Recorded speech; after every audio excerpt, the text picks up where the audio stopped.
The hammer came down on a stack of pine boards, and Joel Bailey's heart came down right along with it, not for the lumber, but for the woman standing beside it with fire in her dark eyes and grief written across every line of her face.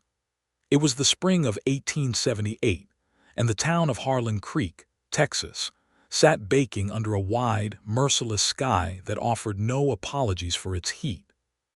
The settlement had grown up along the banks of a narrow creek that ran copper-colored through red clay earth, and its main street boasted a saloon, a general store, a livery, a church that doubled as a schoolhouse, and Aldridge timber, a yard that had supplied half the buildings in 3 counties with good, straight-cut lumber since before the war.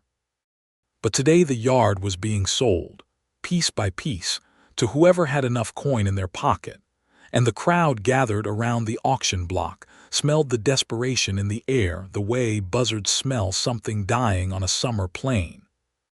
Joel Bailey had ridden in from his homestead east of town that morning with one purpose, and enough saved dollars to serve it. He needed boards. He was building a barn, the kind of proper timber barn that would outlast a man's grandchildren, and Aldridge timber had a reputation for quality that the lesser yards in the county could not match. He had not planned on staying longer than it took to bid on what he needed and load his wagon. He had not planned on a great many things that happened in Harlan Creek that Tuesday. The auctioneer, a round man named Corby Walsh who wore his suspenders too tight and his hat too low, had been calling prices since 8 in the morning. By the time Joel arrived and tied his roan gelding to the post at the edge of the yard, they were well into the second hour of selling. Saws, planers, the office desk, a matched pair of draft horses that stood still and dignified while men argued over their worth. Joel leaned against his wagon and watched with his arms folded, cataloging what he saw, calculating what the lumber stacked near the back fence might go for. Then he saw Inez Aldridge. She stood at the far edge of the auction yard near a low stack of cut oak, and she was not bidding. She was watching the way a person watches their own house burn down when there is nothing left to do but witness it. She was perhaps 26 years old, with dark hair pulled back severely under a practical felt hat, and brown skin that spoke of the sun she had worked under her whole life. She wore a dress the color of dried sage, practical and unadorned, and her hands were clasped in front of her with a grip so tight that her knuckles had gone pale. Her eyes moved from one item to the next as Corby Walsh's voice hammered each one into other people's ownership, and Joel could see, even from 20 yards away, that each hammer fall cost her something she could not replace. He did not know her name yet. He did not know her story yet. But a man who has spent enough years alone on the Texas plain develops a certain sensitivity to the kind of pain that has nowhere to go, and what he saw in Inez Aldridge's face struck him somewhere behind the breastbone with a force he had not expected and could not immediately name. He turned to the man standing next to him, a leathery old rancher he recognized from the feed store, and spoke low. "Who is the woman by the oak stack?" The old rancher squinted. "That's Inez Aldridge, daughter of the man who built this yard. Her daddy passed 3 months back consumption. She's been running the place alone since winter, but it turns out Walter Aldridge died owing money to the Harlan Creek Bank and to Gideon Foss both, and neither one of them is the patient sort." Joel looked at the woman again. "She has no family to help. Mother passed years ago. No brothers. She's got a boy of her own, 8 years old. The husband left." The old rancher said the last part with a shrug, as though husband's leaving were simply a weather condition that happened sometimes in Texas. Joel did not respond. He watched Corby Walsh climb up onto the next stack of goods, a fine collection of cedar planks that would have cost a man good money to source from anywhere else, and begin the bidding. And he watched Inez Aldridge's jaw tighten in that particular way that people's jaws tighten when they are working very hard not to cry in public. He pushed off from the wagon. He was a tall man, Joel Bailey, with broad shoulders that came from 10 years of building and planting, and doing all the things a frontier homestead demanded, and he moved through the crowd with the kind of unhurried deliberateness that large men often develop, because they have learned that urgency in their frame tends to alarm people. He circled the yard slowly, and when he reached the edge of it near the oak stack, he stopped a few feet from Inez Aldridge and looked at the boards with the expression of a man examining quality merchandise. She did not acknowledge him immediately. She was watching the cedar being sold. "Good oak," he said, nodding toward the stack. She turned her head and looked at him with eyes that were assessing and direct and not particularly interested in small talk. "It is," she said. "Your father cut it." Something shifted in her expression, a brief, barely perceptible flinch. "He did. He was particular about his cuts. Every board in this yard is straight and true." She paused. "Was." Joel looked at the yard around them. "I am sorry for it," he said, and he meant it without complication or performance, which she seemed to hear, because some of the defensive stiffness in her shoulders eased just slightly. "Were you close with him?" she asked. "My father. I never had the pleasure of meeting him. But I have used his lumber in 2 buildings and the quality speaks for him." He extended his hand. "Joel Bailey. I homestead east of town." She regarded the hand for a moment, then shook it with a firm grip that surprised exactly no one who had looked at her closely. "Inez Aldridge," she said. From the auction block, Corby Walsh was calling the price on the cedar higher, and a pair of men in town suits were bidding against each other with the casual enthusiasm of people spending money they had not worked physically to earn. And Inez Aldridge looked back at the bidding with that terrible taut expression, and Joel found himself doing something he had not planned on doing. "Is there any piece of it you want kept back?" he asked her quietly. She turned to him sharply. "I beg your pardon. I have enough to buy more than I came here needing. If there is something in this yard that means something to you, tell me which lot it belongs to and I will bid on it and give it to you after." She stared at him for a long moment.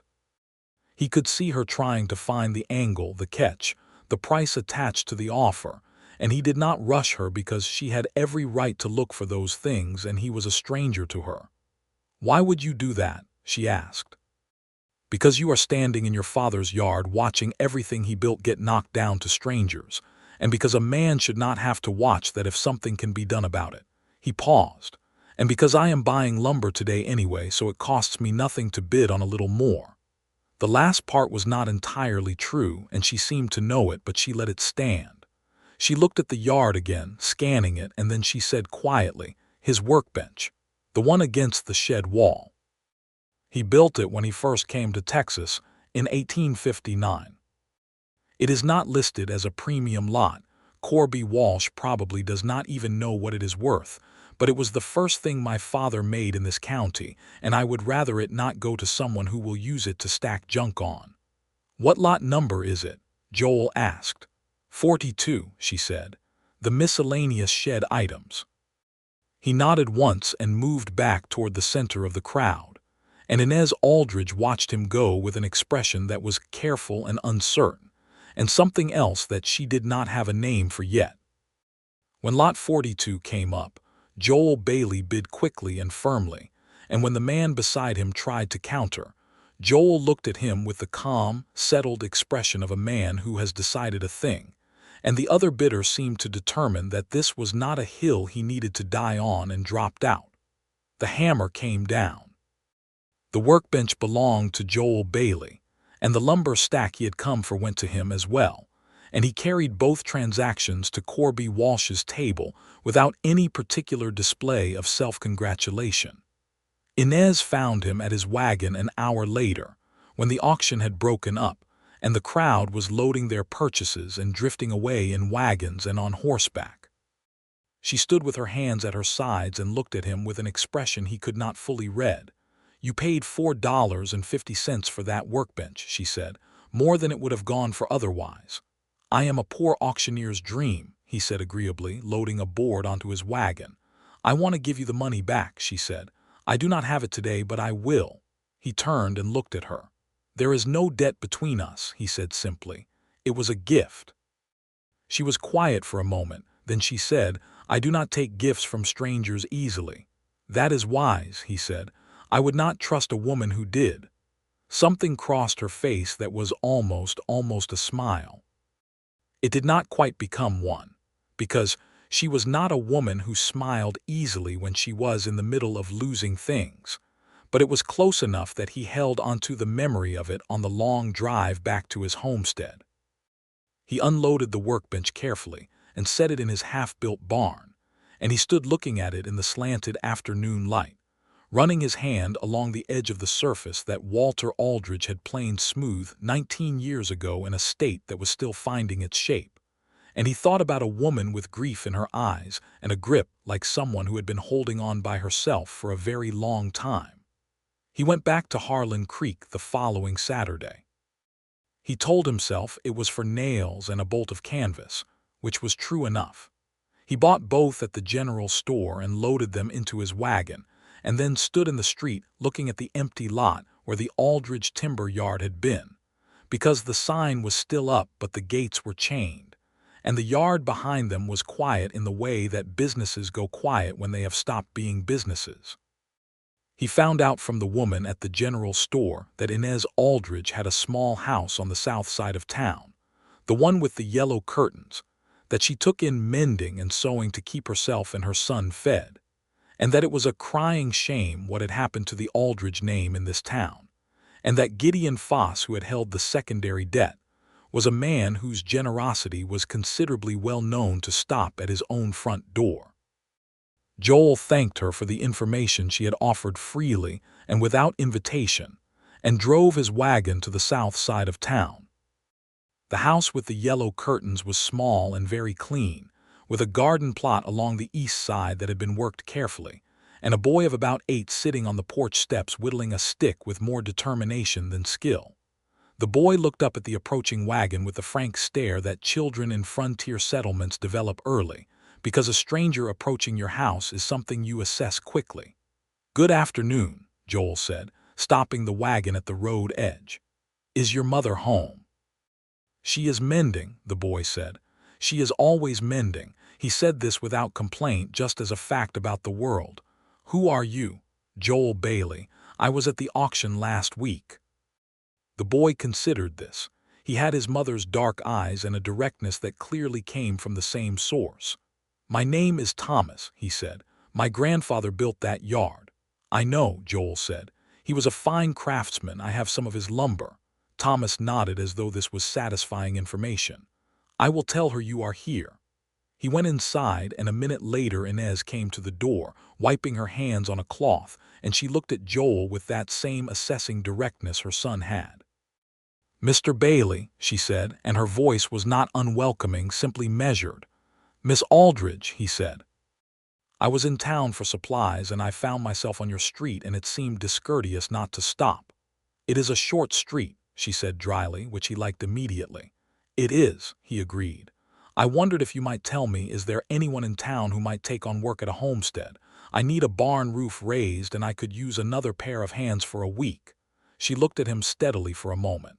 "You could ask at the saloon," she said. "There are usually men looking for work there." "I have heard it recommended, but honestly I am not keen on hiring men who are currently at the saloon on a Saturday afternoon," he said. She had not quite smiled last time, but she came closer to it now. It changed her whole face. The almost smile loosened something around the corners of her eyes that the taut grief had been pulling tight. "I know a man," she said. "Darnell Cooper. He is a fair carpenter, and he has been looking for work since the mill north of town let men go last month. I can tell you where to find him."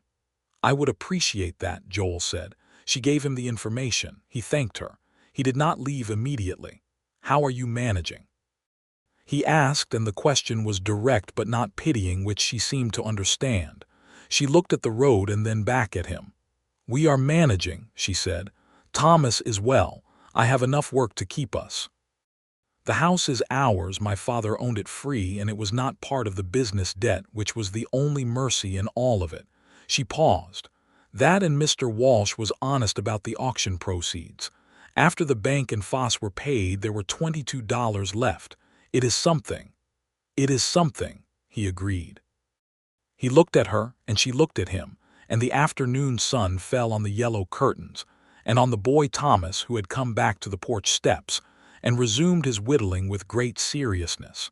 And Joel Bailey felt something settle in him, like the feeling of finding the true level on a floor you have been carefully building. A sense of rightness and place, and wanting to stay. He did not say any of that. He said good afternoon and drove his wagon back out to the East Road, and he thought about her the whole way home. He found Darnell Cooper exactly where Inez had said he would be. A lean, steady-handed man with a quiet manner, and a reputation for showing up on time, and hired him on the spot. And for the next week, the two of them worked on the barn roof, and Joel learned that Cooper had known the Aldridge family for years, had bought lumber from Walter Aldridge on credit when he was first starting out, and Walter had trusted him to pay when he was able. He was that kind of man, Cooper said one afternoon, nailing shingles with efficient strokes. Inez is that kind of woman too. She does not ask for help easily. No, Joel said. I noticed. Cooper glanced at him sideways without comment. Is Foss still causing problems for her? Joel asked. Foss got what he was owed, Cooper said. But men like Foss have a way of circling back around once a debt is clear, in case they can stir up a new one. He has been talking around town about the timber yard property, the land itself, which was Walter's freehold. The bank does not have a claim on it now that the business debts are satisfied, but Foss has been suggesting that there might be some irregularity in the original deed. Cooper set another nail, suggesting it loudly to people who might matter. Joel hammered a shingle flat and said nothing for a moment. Does he have a legal basis? Not that any honest attorney would uphold, Cooper said. But the county judge and Foss have been known to share a bottle on Friday evenings, and in this part of Texas, that has sometimes been considered a kind of jurisprudence. Joel looked across the plain toward where the town of Harlan Creek sat on the horizon, a low scatter of rooftops and dust. Who is the honest attorney? He asked. Man named Whitaker over in Mescal Springs, Cooper said, but he costs money. Joel went back to town on Thursday. He went to Inez's house with a jar of preserved peaches he had found in his larder, because he needed a reason to visit, and the peaches were the most legitimate one he could produce, and because he was 31 years old and had not courted anyone since before the war and was doing his best with the tools available. She opened the door and looked at the jar and then at him. Preserved peaches, he said. I can see that, she said. I find myself in possession of more than I can eat alone, he said. She looked at him for a moment with an expression that was full of compressed amusement, and then she stepped back from the door. You had better come in, she said. The inside of the house was neat and modest, and full of small evidences of a life being maintained with care and very little surplus. There were Thomas's school primers stacked on a shelf, mending piled in a basket, curtains pressed and hung straight, a black iron stove that was well tended. On the wall above the small table was a framed photograph of an older man with a broad face and kind eyes who was clearly Walter Aldridge, and beside it a small wooden plaque with the Aldridge timber mark, a simple A inside a circle that someone had carved carefully. Joel set the peaches on the table and did not look at the photograph too long, because it was hers to grieve over and not his. I have been told that Gideon Foss is making noise about the timber yard property, he said, because he was not a man who wound his way slowly to the point when the point was urgent. The warmth that had been starting in her expression went still. Where did you hear that? Cooper mentioned it. He was not gossiping, he was concerned. She sat down at the table and folded her hands, and he could see the muscles in her jaw working. Foss was paid what he was owed, she said. The land was never part of the business. My father bought that lot in 1864 with money he had nothing to do with his creditors. I know, Joel said. I was told there may be a question raised about the deed, and that the local judge might not be the most impartial arbiter of that question. She looked at him, and in her eyes he saw not panic but something older and more exhausting than panic, the bone-deep weariness of someone who has fought for so long that the news of a new fight does not even have the energy of surprise. I cannot afford an attorney, she said. Whitaker in Mescal Springs is said to be honest, Joel said. I could advance the fee. She was on her feet immediately, which he had expected. No. Inez, you heard me, Mr. Bailey. Her voice was not angry. It was simply final, the way a well-built wall is final. I will not be in debt to anyone, not for money, not for kindness that comes with strings I cannot see. He looked at her steadily and did not argue because she was right to say what she was saying and he respected the saying of it. Then let me offer a different arrangement, he said. I need someone to make curtains for my house.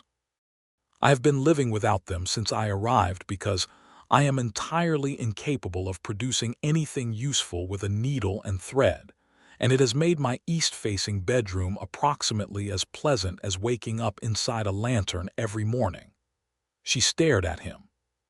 The going rate for curtains in this county, he continued calmly, is enough to cover an initial consultation with a competent attorney.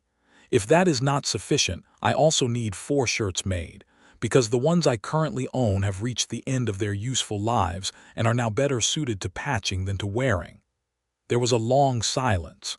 Curtains and 4 shirts, she said, with lining on the curtains because I am particular about sun.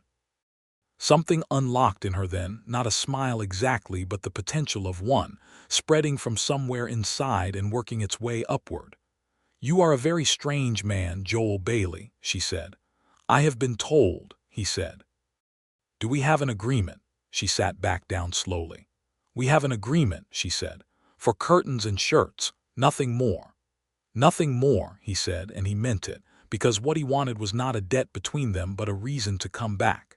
He rode to Mescal Springs the following week and spoke with the attorney Whitaker himself, because he wanted to understand the lay of the land before Inez had to sit across from anyone official and defend what was rightfully hers.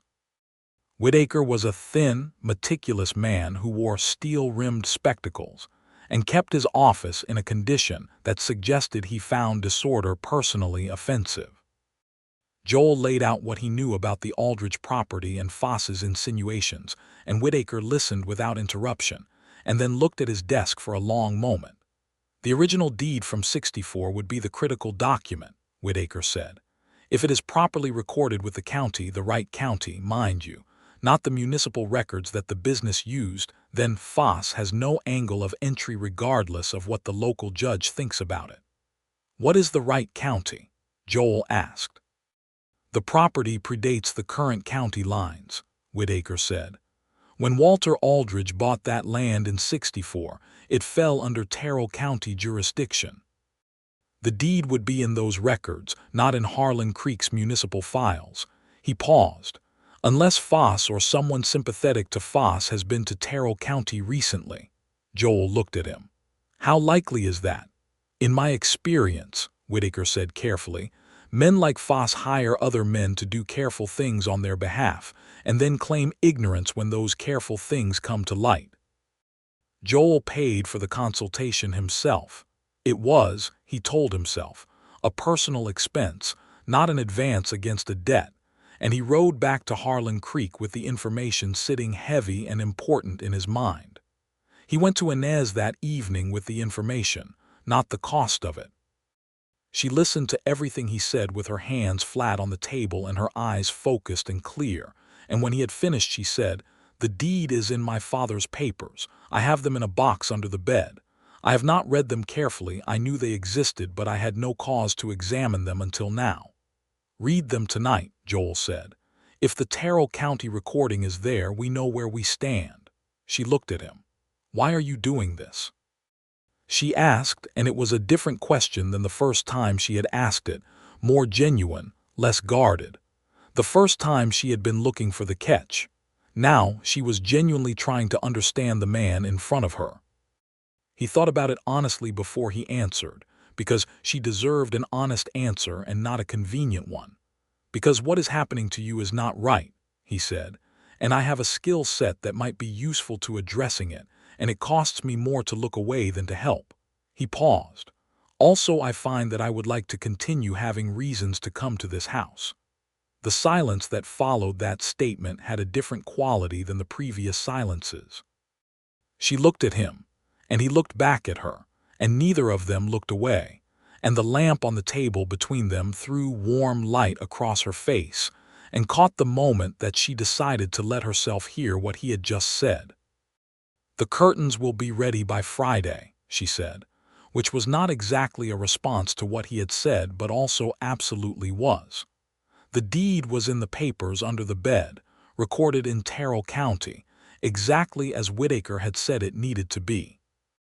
Inez brought it to Joel the next morning, and he rode with it to Mescal Springs, and Whitaker copied the relevant information and sent a formal notice to the county judge, and to Gideon Foss's attorney of record, informing them that the Aldridge property at the corner of Mesquite Road and 3rd was held under a clear Terrell County deed, predating any claims that might be brought, and that any attempt to challenge that deed would be met with the full weight of property law as it stood in the state of Texas. Gideon Foss was not a man who gave up easily, but he was also a man who did not pursue battles in which the ammunition had been clearly removed from his rifle, and after 2 weeks of silence, the noise he had been making stopped.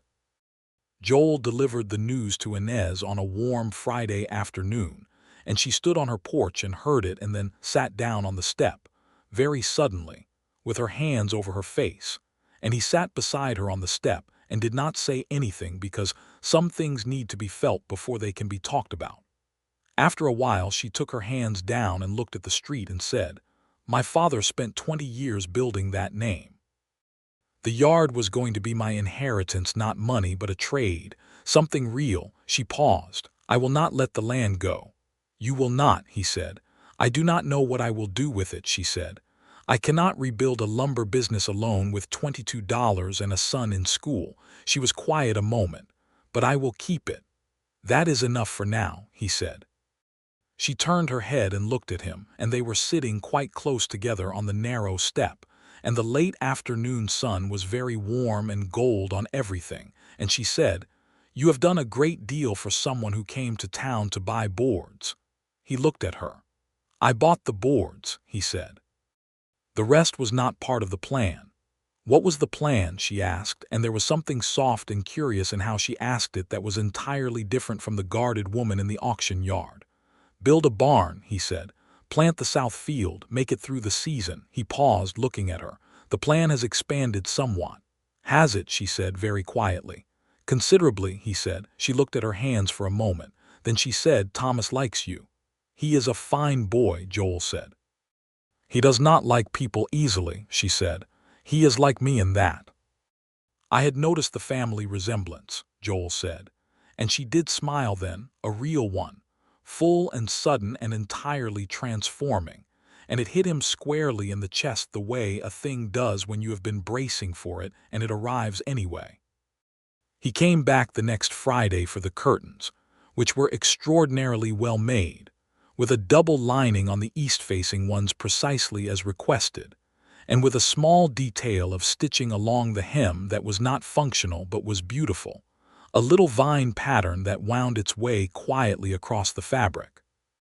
He hung them in his house that afternoon and stood in his east-facing bedroom the next morning in the soft, filtered light, and thought that no window in Texas had ever been better dressed. He came back the following week for 2 of the shirts, which fit him with a precision that suggested she had measured him with her eyes at some point, a conclusion that pleased him more than he wanted to admit. He came back the week after that with no particular excuse except that he wanted to, and he sat on her porch in the evening and drank coffee she had made and talked with Thomas about the differences between various kinds of wood grain, until the boy fell asleep against his arm with his whittling knife still loosely in his fist.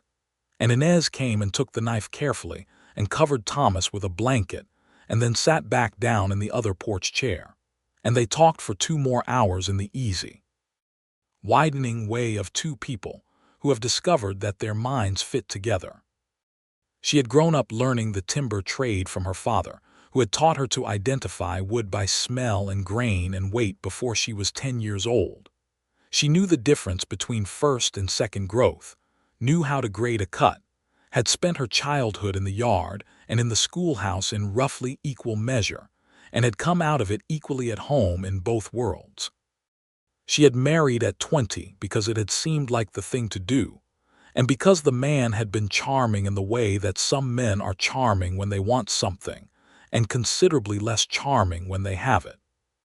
He had left 3 years later when the work of frontier life failed to match the version of it he had imagined, and she had not missed him except in the way you miss a tooth, a gap where something used to be, but not the thing itself. Joel listened to all of this without the discomfort that some men display when a woman tells them about her life's shape honestly.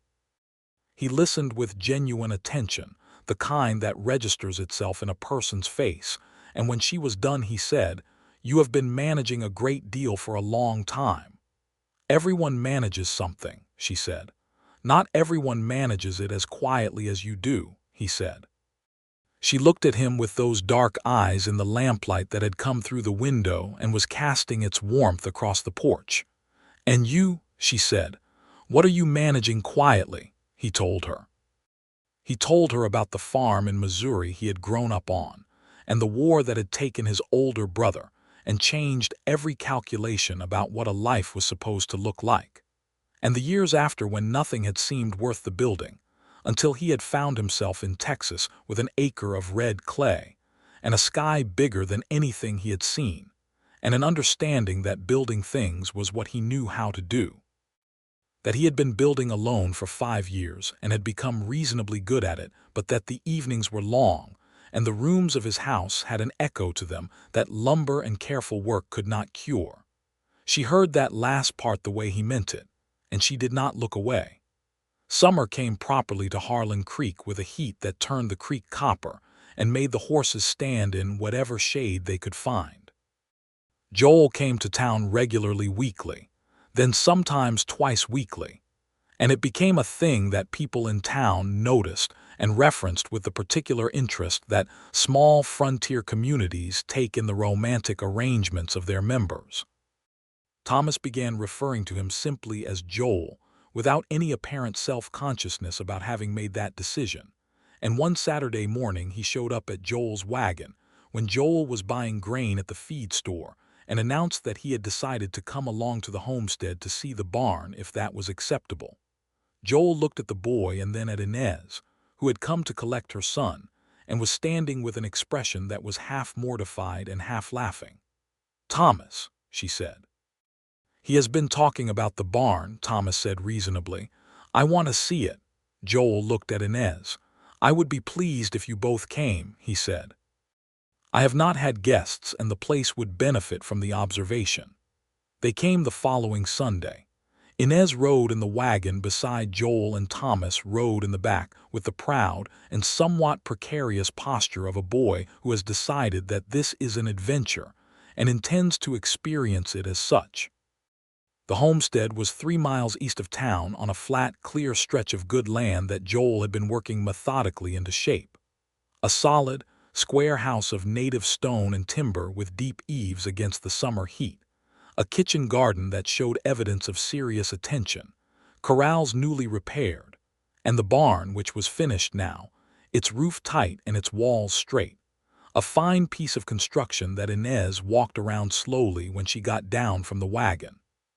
She ran her hand along the exterior wall and looked up at the line of the roof, and Joel watched her doing it and saw the timber trader's eye in her assessment, the same eye her father had taught her to use. "Your cuts are clean," she said. "I had good lumber," he said. She looked at him and he looked at her, and Thomas ran into the barn immediately to inspect the horses, and they let him go.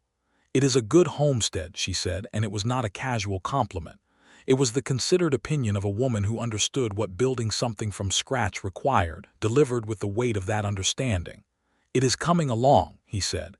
"It is short 1 or 2 things." "Such as?" she asked.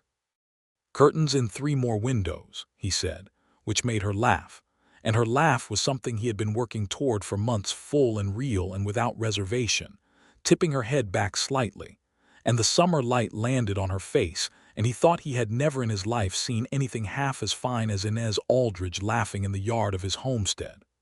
"I can manage curtains," she said, recovering herself with a dignity that was somewhat undercut by the smile she could not quite put away. "I was hoping you would say that," he said. They had dinner at the kitchen table, which Joel had prepared with more care than his usual solitary meals, and Thomas ate 3 portions of cornbread and examined everything in the house with the systematic thoroughness of a boy taking an inventory, and reported that the house needed a dog, which was probably true. After dinner, Joel showed Thomas how to tell the age of a timber beam by its grain pattern, which was information he had from Walter Aldridge's workbench in the barn. He had studied the bench carefully, and the techniques showed clearly in how Walter had worked. Thomas listened with his whole face, the way children do when information is being delivered by someone they have decided to trust. Inez watched this from the barn doorway with her arms folded, and an expression on her face that Joel caught only from the edge of his vision, because he was demonstrating grain patterns to an 8-year-old, and he did not turn to look at her directly, because he understood that some things need the privacy of the sideways glance. On the drive back to town at dusk, Thomas fell asleep in the back of the wagon with his head on a folded blanket, and Inez and Joel sat in the front in the warm evening air with the first stars coming out above the Texas plain, and she said, "Thank you for today." "It was my pleasure," he said. "He needed it," she said, meaning Thomas but also meaning herself, which she would not say directly but which he heard. They were quiet for a while, and the horses moved at a steady walk, and the creek glimmered where the road crossed it, and at some point in the comfortable silence, her shoulder came to rest against his arm and neither of them moved away from it. He did not say anything romantic. The evening itself was doing that work. In August, a dry wind came off the southern plain and cracked the earth and made tempers short in Harlan Creek, the way extreme heat in frontier settlements has a way of bringing the worst elements to the surface like alkali on a dry lake bed. There was trouble at the saloon, the kind that spilled out into the street and required the sheriff to involve himself, and there were disputes over water rights at the creek, and Gideon Foss, who had been quiet for months, apparently decided that the heat made this a suitable moment to revisit his ambitions. He did not go after the Aldridge property again. Whitaker's letter had been effective in that direction. Instead, he went after something smaller and he apparently calculated less protected. He had given Inez work earlier in the summer, passing mending through his housekeeper, and now he sent word via the housekeeper that the work had been unsatisfactory and that he would require the cost of the work returned. The cost was $2. The work had been perfectly executed. The housekeeper, a worn woman named Mrs. Cutter who had worked for Foss for years, delivered the message with her eyes pointed at the ground and her hands clenched, which told Inez everything she needed to know about whether Mrs. Cutter believed the complaint. Inez told Joel about it that evening, standing on her porch with her arms folded and her voice very controlled. "He is trying to make the point that he can reach me," she said. "It is not about $2. "No," Joel agreed, "it is not. I will not pay it back," she said. "The work was good. I know the work was good." "You will not pay it back," he said. "I will speak with Foss." She looked at him immediately. "Joel, not in any way that will cause trouble," he said. "I will speak with him as one businessman to another. I have purchased considerable amounts of lumber and supplies in this county, and I am reasonably known. I will simply make clear that the people of my acquaintance and I have noted the pattern of his behavior, and that patterns in small towns have a way of affecting a man's business relationships." She stared at him. "That is an extraordinary threat to deliver quietly." "I am an extraordinary quiet man," he said, and the slight pull at the corner of his mouth made her drop her head and press her lips together against a smile. He went to Foss the next morning. Foss was a thick, prosperous-looking man who wore his money on him the way a horse wears a saddle, visibly, and with a certain sense that it made him significant. He received Joel in his office with the cautious courtesy that men like Foss extend to men whose positions they have not yet calculated, and Joel sat down and folded his hands on his knee and said what he had said he would say, plainly and without elevation. Foss listened. He was smart enough to hear what was beneath the words, that Joel Bailey was not a man making an idle observation, and that the alliances mentioned were real ones. The lumber yard's land had already failed as a target. The $2 complaint was a petty maneuver that was, when held against the light of Joel's quiet attention, visibly petty. Foss withdrew the complaint the same afternoon, through Mrs. Cutter with a note that suggested there had been a miscommunication. Inez read the note and folded it precisely and set it on her table and looked at Joel. "He will not stop being what he is," she said. "No," Joel agreed, "but he will direct it somewhere else." "How do you know?" "Because now he knows you are not alone," Joel said. The room was very quiet. She looked at him with full attention, and he looked at her, and the thing that had been building between them for 4 months felt like a river that had reached the point where the bank simply cannot hold it any longer. "I have not had someone in my corner for a long time," she said very quietly. "I know," he said. "I am in it now." She crossed the room and stood directly in front of him, looking up at him from close range with those dark, direct eyes, and she said, "I am not a woman who does things halfway, Joel Bailey. If you are meaning what I think you are meaning, then you had better be sure of it." "I have not been surer of anything since I poured the foundation of that house," he said. She put her hand flat on the front of his shirt, just over the heart, in a gesture that was entirely simple and entirely serious, and he covered her hand with his. And for a moment they just stood there in the slant of afternoon light coming through the yellow curtains, and it was the most complete moment either of them had experienced in a very long time. He kissed her then, gently and deliberately, the way a man kisses a woman when he means for it to be the first of many and not a thing that stands alone. She kissed him back with the same intention, and when they stepped apart there was something in her face that was new, not the almost smiles of earlier months, not the careful guarded warmth, but something open and certain and alive. "I should like to marry you," he said, because he was not a man who let important things stay implicit when they could be explicit. "Not immediately, because you deserve to be properly courted and I intend to see to that, but it is the direction I am pointing." She regarded him for a moment with great seriousness and then said, "I should like to be courted properly, yes. I have not had much experience with proper courtship, and I find I want the whole thing." "Then you will have it," he said. The autumn of 1878 was the courtship, and Joel later thought it was the most alive season of his adult life. He came to town twice a week and sometimes 3 times, and they walked together in the evenings on the road that ran along the creek. And he took her to church on Sundays and sat with her and Thomas in the 3rd pew from the front. And Thomas sat between them with an air of profound satisfaction that he was too young to disguise.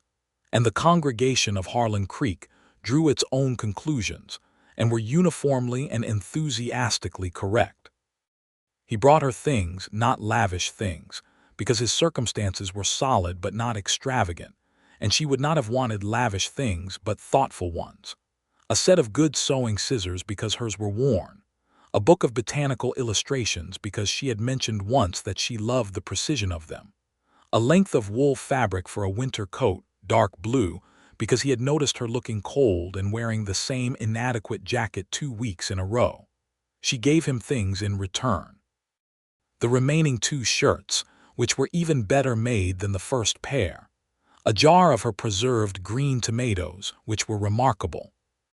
And one October evening, sitting on the porch in the cool that had finally arrived to relieve the long summer, she gave him the story of her parents, the full one, not the summary she had offered in the early weeks, but the real one, her father's arrival in Texas with nothing but skill and determination. Her mother, who had been from a family that had come up from Mexico to work the cattle trade and had stayed. The way they had built the timber yard together over years and with considerable obstacles. Because a black man and a Mexican woman building a business in Texas in the 1860s required a kind of stubborn courage that Joel recognized and honored without needing to have it explained. He listened to all of it and then said, They were remarkable people. They were ordinary people who refused to be stopped, she said, which was, he thought, a finer description of remarkable. He learned Thomas, who was a boy of serious opinions and considerable interior life, who had been lonely in the specific way that children are lonely when a parent is working too hard to have much left over for conversation. And Joel had a great deal of conversation in him for the right audience. They talked about wood and horses and the creek and the stars and the mathematics of barn construction and the correct way to sharpen a knife. And Thomas absorbed everything with the intensity of a boy who has been waiting for someone to take his questions seriously. One November evening, Thomas looked up from his dinner and said, with the directness of someone who has decided to stop thinking about something and just say it, "If you and my mother get married, will I call you father?" The table went very quiet. Inez set down her fork. Joel looked at Thomas carefully. "What would you like to call me?" he said. Thomas considered. "I would like to call you father," he said.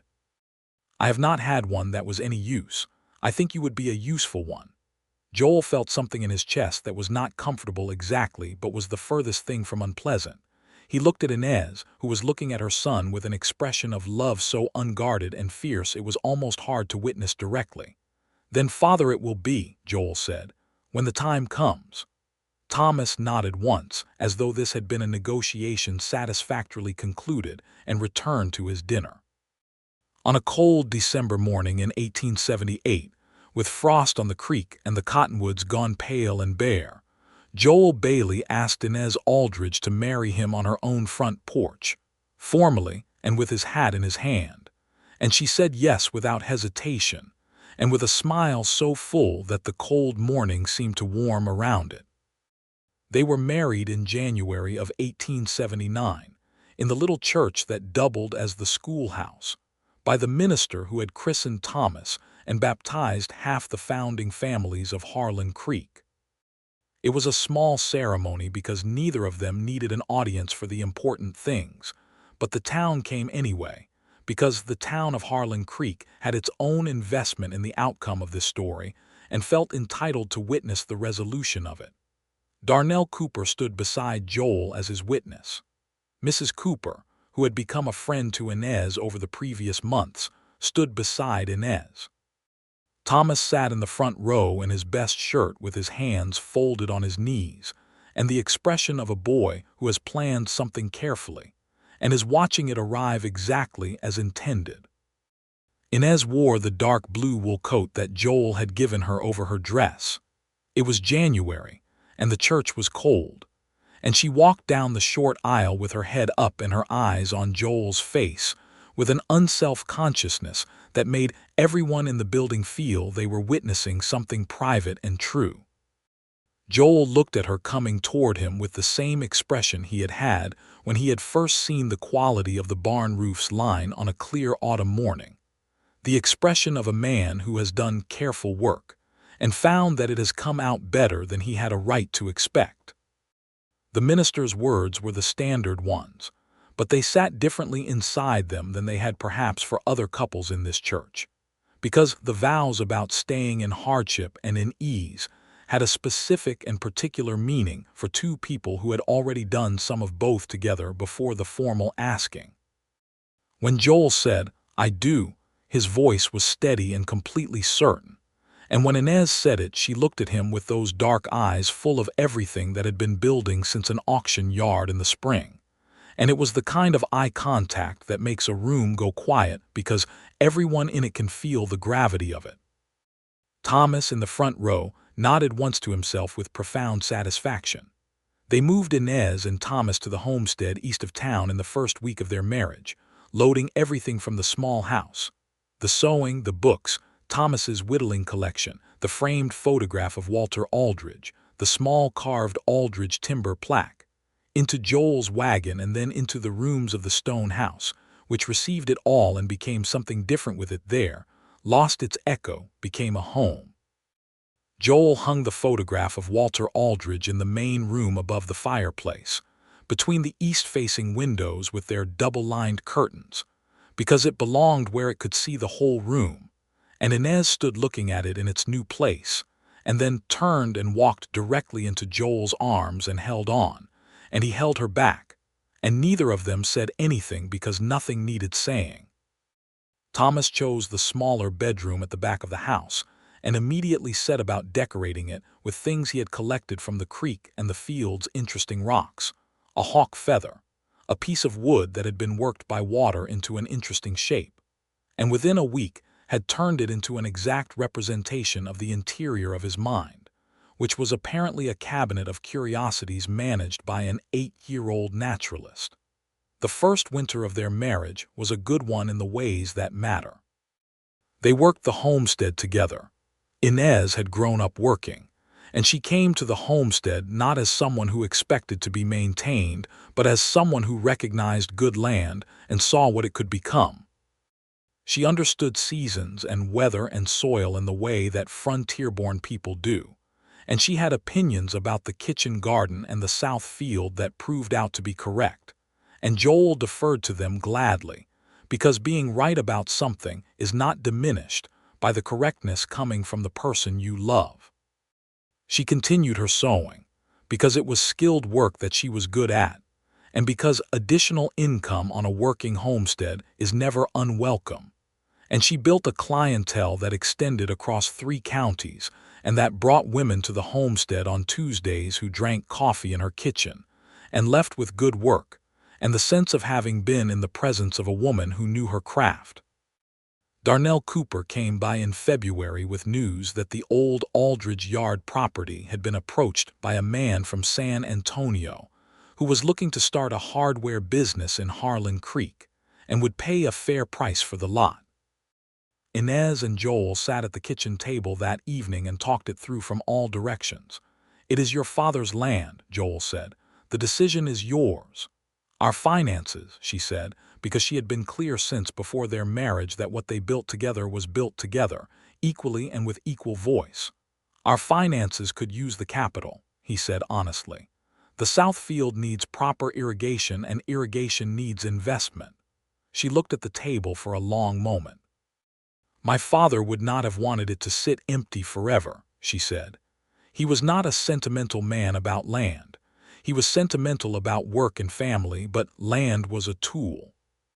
You put it to use or you find someone who will." "That sounds like wisdom," Joel said. "It sounds like my father," she said, with a smile that had both love and sadness in it equally. They sold the lot in March at a fair price and put the money into irrigation for the south field and a new plow and 3 additional acres under cultivation, and what Walter Aldridge had built in Harlan Creek. The work, the name, the land continued forward in a different form, and Inez carried it forward in the way the living carry the dead, by making use of what they left and building on top of it. Spring came back around, 1 year after the auction, and the south field was planted with sorghum and a portion with winter wheat, and the homestead had the look of a place that has found its stride.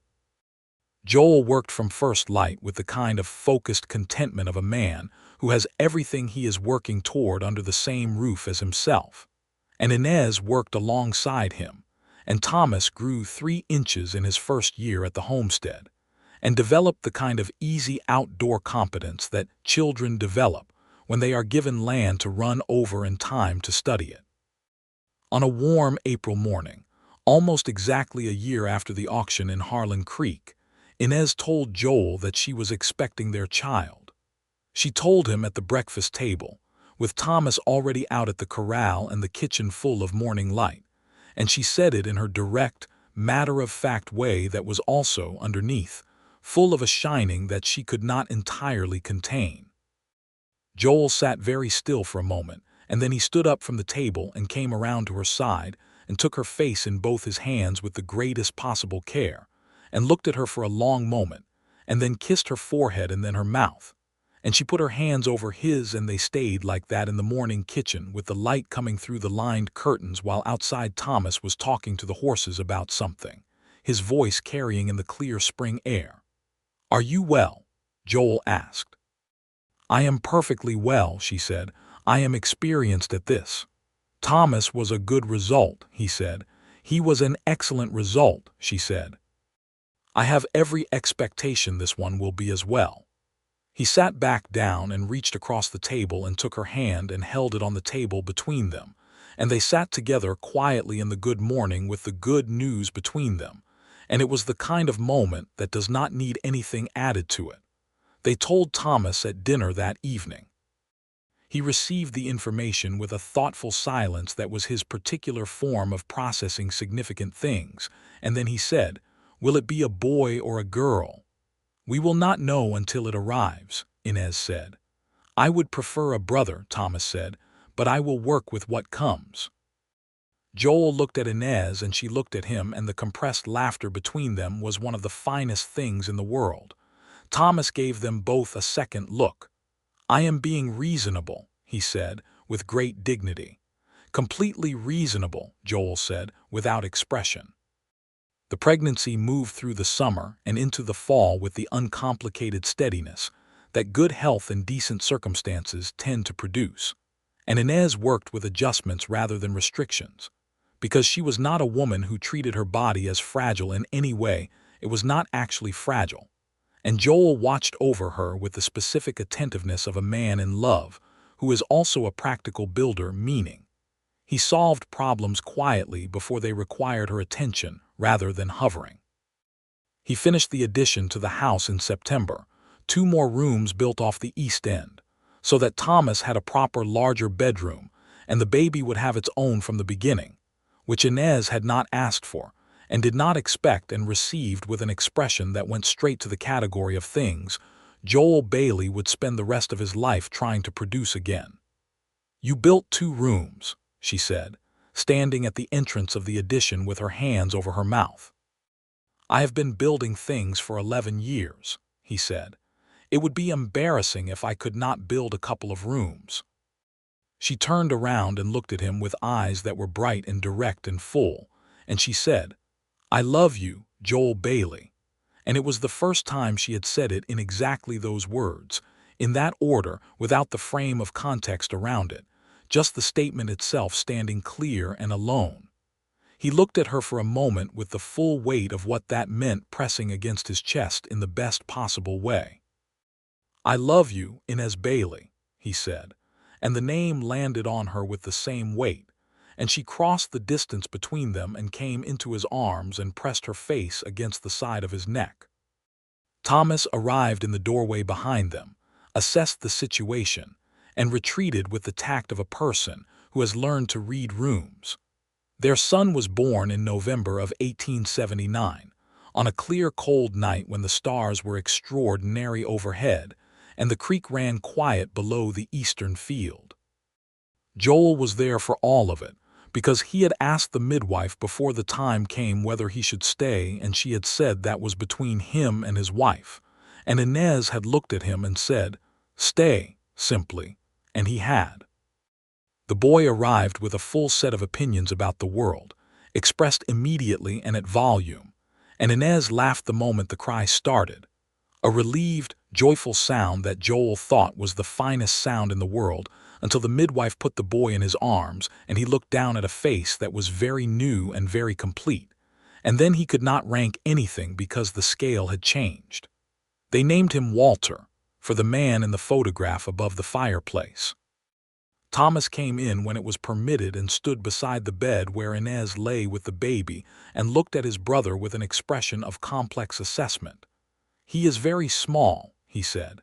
"He will not remain so," Inez said. "His face looks unhappy," Thomas observed.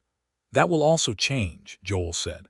Thomas considered the baby for another moment and then apparently decided that the potential was acceptable and extended one careful finger, which the baby immediately grasped with his whole hand, and Thomas looked up with an expression that cracked open into something entirely unguarded and delighted, the most unconditional smile Joel had ever seen from him. "All right," Thomas said quietly. "All right, Walter." The winter that followed was the kind of winter that tests a homestead and finds it, if well built, entirely equal to the challenge. There were 2 weeks of hard cold that iced the creek and required double attention to the animals, and Darnell Cooper's family stayed with them for 4 days when the cold cracked their own chimney, And the house proved itself large enough for 11 people, if 11 people are willing to be warm and a little crowded, which is a good problem to have. Joel sat by the fire on one of those cold evenings with Walter asleep on his chest, the baby warm and dense and breathing steadily, and Inez on the settle beside him with her feet tucked under her and her book open on her knee, and Thomas on the rug doing complicated things with a set of wooden blocks that had a structural logic only he fully understood, and Cooper and his wife were in the kitchen making noise about coffee, and the fire threw its warm and shifting light on all of it.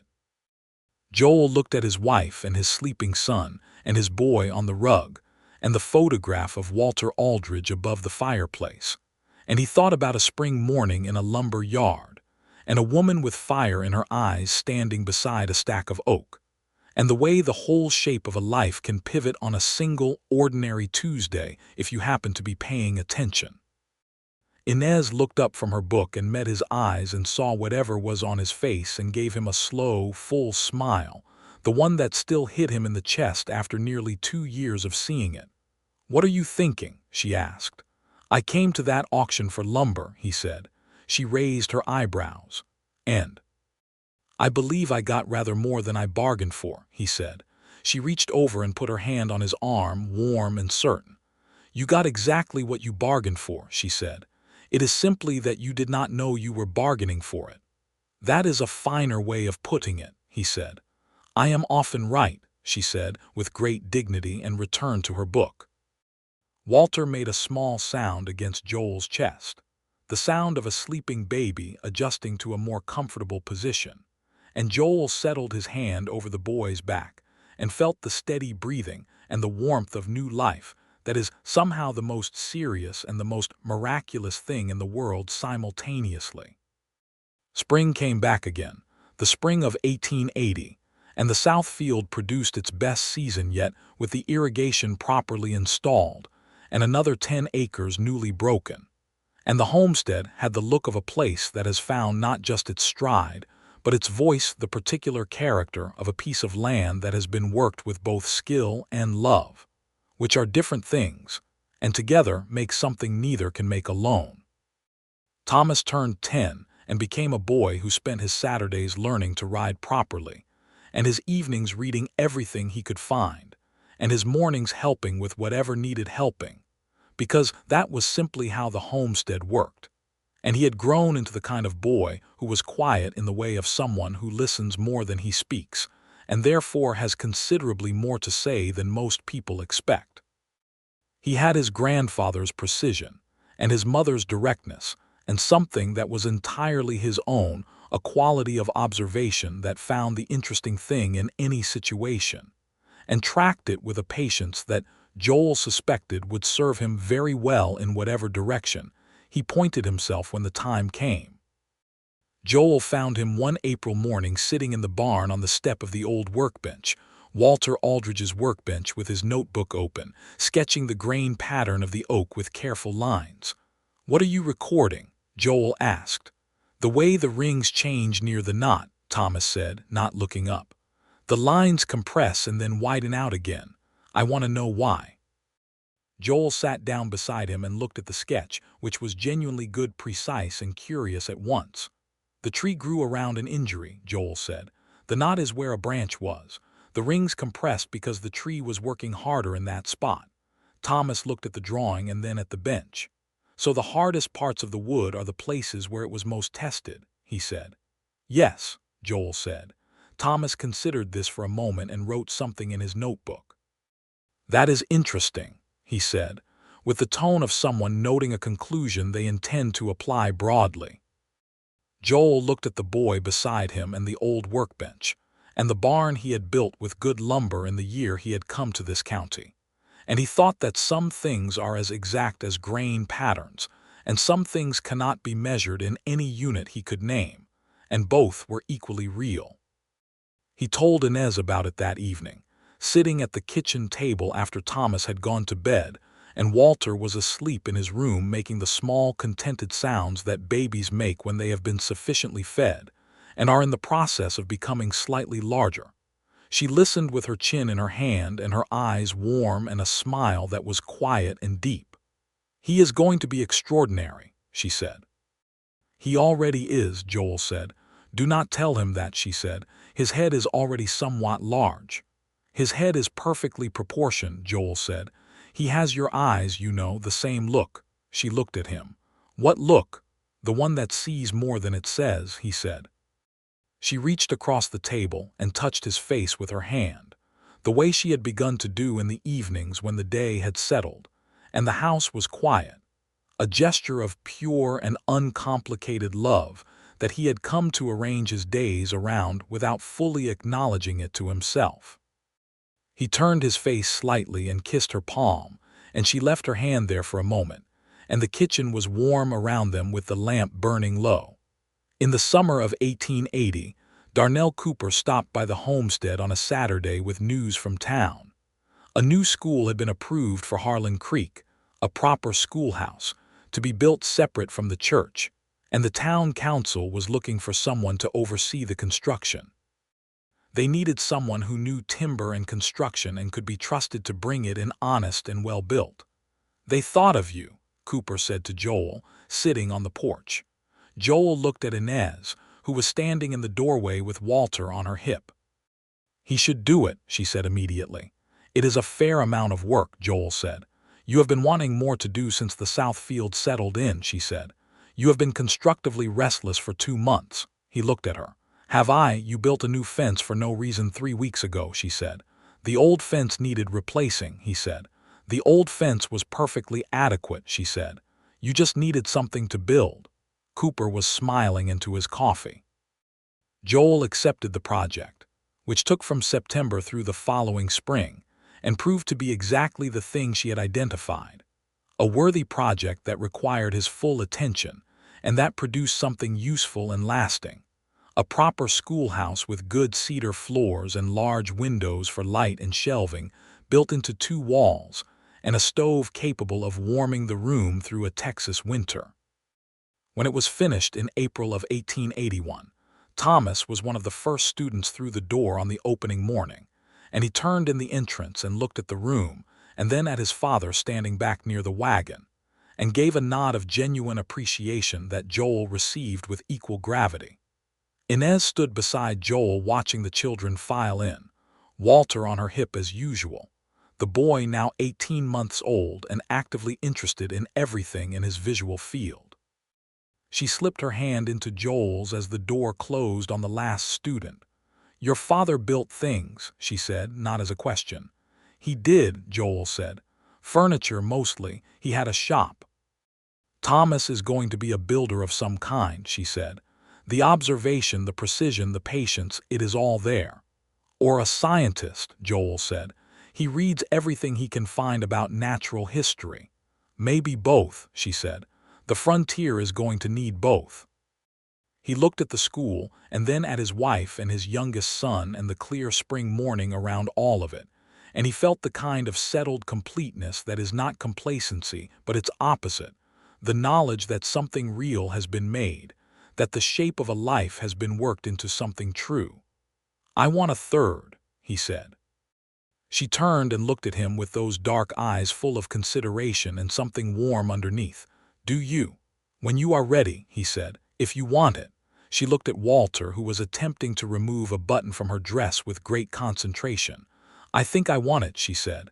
"But let Walter walk first. I'm not carrying one while chasing one." "That seems entirely reasonable," he said. She leaned her head against his shoulder briefly, the way she did when the day was good and she wanted to mark it, and he put his arm around her, and they stood in the April morning watching the new schoolhouse settle into its place in Harlan Creek. Walter learned to walk with a conviction and speed that suggested he had been planning this for some time and was simply waiting until his legs were capable of executing the plan. And by his 2nd birthday in November was a small tornado of determined toddler energy who had no fear of heights, a fact that kept everyone in the household in a state of alert vigilance. The 3rd child was confirmed in the spring of 1882, and this time it was Thomas who figured it out first, because he was 12 now and observant in the forensic way of a boy who reads everything and applies what he learns. He came to Joel one morning in April and said, with his characteristic economy of language, "My mother is expecting again, is she not?" Joel looked at him. "What makes you say that?" Thomas enumerated on his fingers the change in her eating habits, the particular tiredness in the afternoon she never usually showed, and the fact that she and Joel had exchanged a specific kind of look over the dinner table twice in the past week that Thomas described, with magnificent 12-year-old clinical detachment, as the look you both have when you are keeping something that pleases you. Joel looked at his son for a long moment. "You are alarmingly perceptive," he said. "I know," Thomas said without vanity. "Can I tell Walter, or do you want to?" "We will tell him together," Joel said, "when your mother is ready to tell." Thomas nodded and went back to whatever he had been doing, and Joel stood in the barn and shook his head slowly and thought that the boy was going to give someone a great many useful and probably occasionally inconvenient years. Their daughter arrived in December of 1882, on the kind of cold, clear night when the sky is full of winter stars and everything smells of frost. And she was a strong, loud, red-faced girl who arrived at life with the same committed opinions Walter had demonstrated, and a grip on Joel's finger that suggested she was not going to let go of anything easily, a characteristic that made her mother look at her with a recognition that was immediate and profound. They named her Clara, and Thomas received her with a gravity that had evolved considerably from his original pragmatic acceptance of Walter.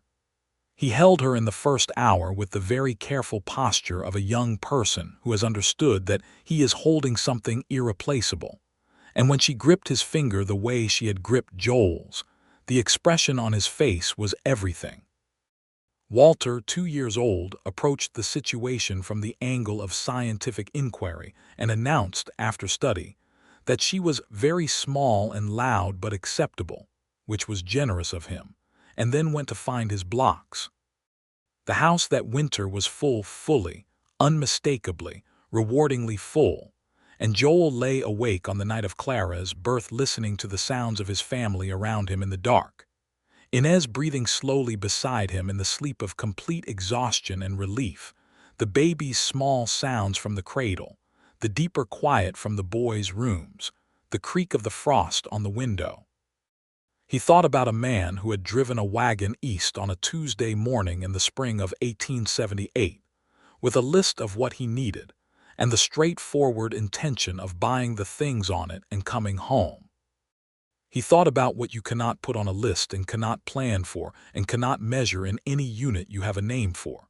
He thought about a woman with fire in her eyes standing at the edge of an auction yard, holding on to herself the way something holds on when the ground has shifted, when everything is being knocked down around it, and it is deciding, quietly and without announcement, to remain standing. He reached out in the dark and found Inez's hand and held it, and she stirred slightly, and her fingers closed around his without waking, and he lay in the winter dark of a house that was full of exactly the right things and was grateful, deeply and specifically grateful, in the way of a man who knows what emptiness looks like and knows what he was given instead. In the spring of 1883, when the south field was greening and the irrigation ran clear, and the schoolhouse in Harlan Creek had its second year of students, Darnell Cooper came out to the homestead with his eldest son, who was 16 and beginning to think about what he wanted to do with himself. And Cooper and Joel sat on the porch in the warm April afternoon, while the young Cooper followed Thomas around the property learning things, and the two men talked about what Harlan Creek was becoming.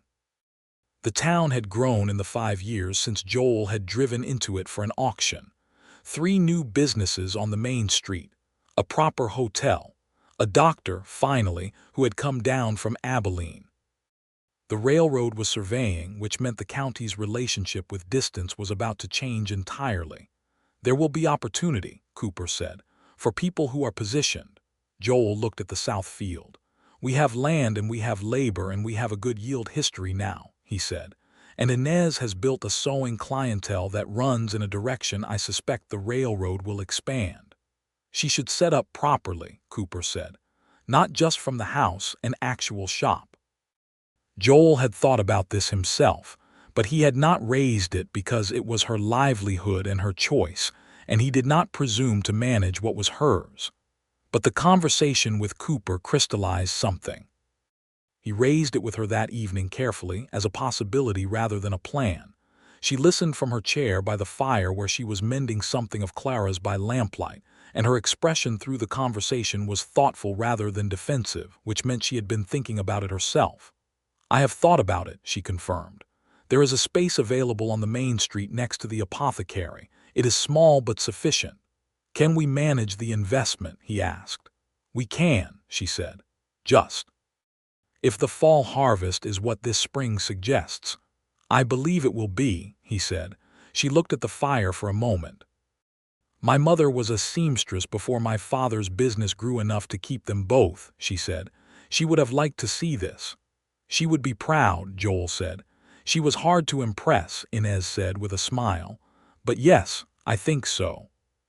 The shop opened in the autumn of 1883, in the space next to the apothecary, with a sign that read Aldridge Sewing and Alterations, because Inez had decided that the name was worth keeping in the public mind of the county, that her mother's work and her own should carry the name forward the same way the timber yard had carried it.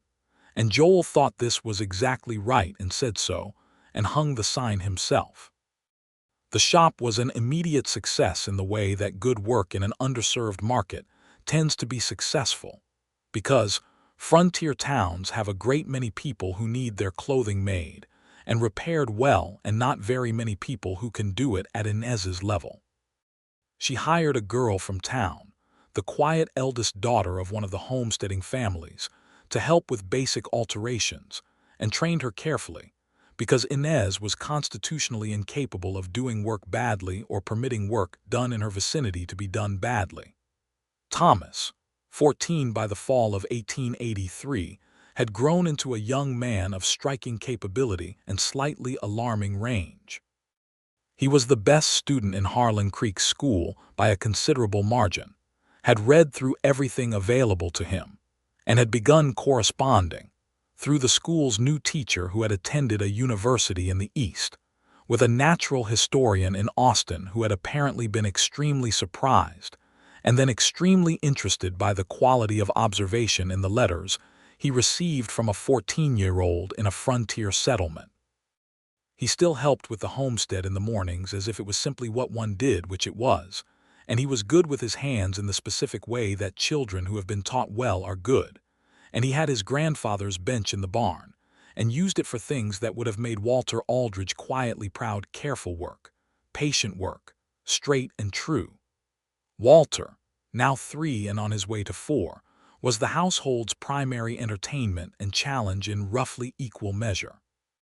He had developed strong opinions about horses, and was inclined to test the patience of anyone who stood between him and whatever he had decided to do, which was Joel's own stubbornness operating in a smaller and more energetic body, a fact that Inez pointed out regularly and with great satisfaction.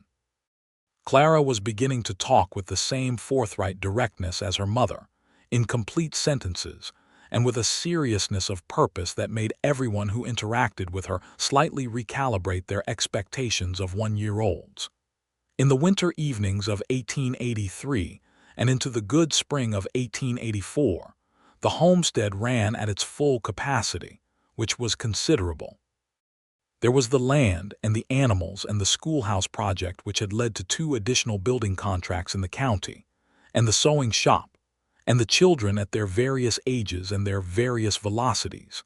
And in all of it there was a quality of life that cannot be itemized, the specific warmth of a house that has the right people in it, the particular pleasure of falling asleep next to someone you have chosen and are glad you chose, the satisfaction that comes from days that are full of things that matter.